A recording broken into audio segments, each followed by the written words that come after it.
ആദ്യം തന്നെ BJP ജയിക്കുമെന്ന് പറയാനുള്ള ഒരു ക്രെഡിറ്റ് ഈ എക്സിറ്റ് പോളിൽ ഷാജി ജോസഫ് അർണബ് നേടിക്കഴിഞ്ഞു. തൊട്ടുപുറകെ അദാനിയുടെ NDTVയും പറഞ്ഞിട്ടുണ്ട്. ഇപ്പോൾ NDTV പറയുന്ന 371 അപ്പോൾ ഇന്ത്യ മുന്നണി എന്നൊക്കെ പറയുന്ന നമ്പറൊന്നും ഞാൻ പറയുന്നില്ല. ഒരു 154 സീറ്റ് ഇന്ത്യ മുന്നണിക്ക്. അപ്പോൾ അർണബ് മറ്റൊരു തരത്തിൽ പറയുന്നു. എല്ലാം BJPയുടെ ഒരു വൻ ഹൈപ്പിലാണ് അവർ നിൽക്കുന്നത്. കണ്ടല്ലോ അല്ലേ, അറിഞ്ഞല്ലോ ഷാജി ജോസഫ്? അറിയാം ശരത്തെ. റാഞ്ചിയിലല്ലേ? റാഞ്ചിയിൽ ഇന്നിപ്പോ തെരഞ്ഞെടുപ്പുണ്ടായിരുന്നു. 7th ഫേസിൽ റാഞ്ചിയിൽ തെരഞ്ഞെടുപ്പുണ്ടായിരുന്നല്ലേ? അതുണ്ടായിരുന്നു. 3 സീറ്റുകൾ ഉണ്ടായിരുന്നു. നോർത്ത് വെസ്റ്റ് ഏരിയയായ സന്താൽ പർഗാന എന്ന് പറയുന്ന ജാർഖണ്ഡിന്റെ ട്രൈബൽ ഹാർട്ട്ലാൻഡിൽ 3 സീറ്റുകൾ, ഗൊഡ്ഡ, ദുംക, രാജ്മഹൽ, ഇങ്ങനെ 3 സീറ്റുകളിൽ ഇന്ന് തെരഞ്ഞെടുപ്പ് ഇതുവരെ തീർന്നിട്ടില്ല എന്നാണ് ഞാൻ കരുതുന്നത്. ഇപ്പോഴും വോട്ടിംഗ് ആളുകൾ ലൈനിൽ നിൽക്കുന്നതായാണ് ഞാൻ അറിയുന്നത്.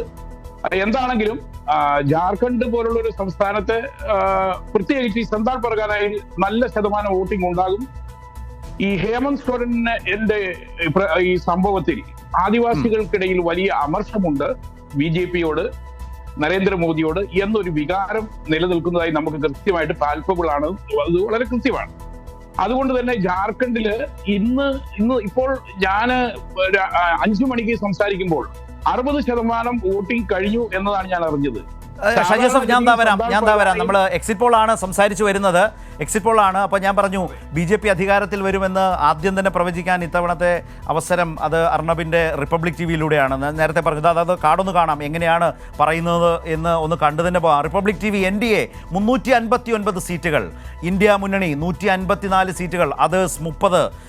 ഞാൻ ആ സ്ക്രീൻ നിലനിർത്തിക്കൊണ്ട് തന്നെ ക്യുക്കായിട്ട് റിപ്പബ്ലിക് TV ഈ എക്സിറ്റ് പോളിനെ കുറിച്ച് ഷാജി ജോസഫ് 359 എനിക്ക് ഈ 371 400 ഒക്കെ പ്രവചിക്കുന്നതിനോട് എനിക്ക് വ്യക്തിപരമായി യോജിപ്പില്ല. കാരണം ഞാൻ ഈ തെരഞ്ഞെടുപ്പിൽ ഒരുമാതിരി എല്ലാ സംസ്ഥാനങ്ങളിലെയും തെരഞ്ഞെടുപ്പ് ട്രെൻഡുകളും അതുപോലെ തന്നെ വോട്ടിംഗ് പാറ്റേണുകളും ഒക്കെ ഞാൻ ശ്രദ്ധിച്ചിരുന്നതാണ്. എനിക്ക് ഇപ്പോഴും ഞാൻ വിശ്വസിക്കുന്നത് BJP ഒറ്റയ്ക്ക് ഒരു ഭൂരിപക്ഷം 272 എന്ന സംഖ്യയിലേക്ക് എത്താനുള്ള സാധ്യതകൾ BJPയുടെ സ്ട്രോങ് ഹോൾസ് ആയ അവരുടെ ശക്തി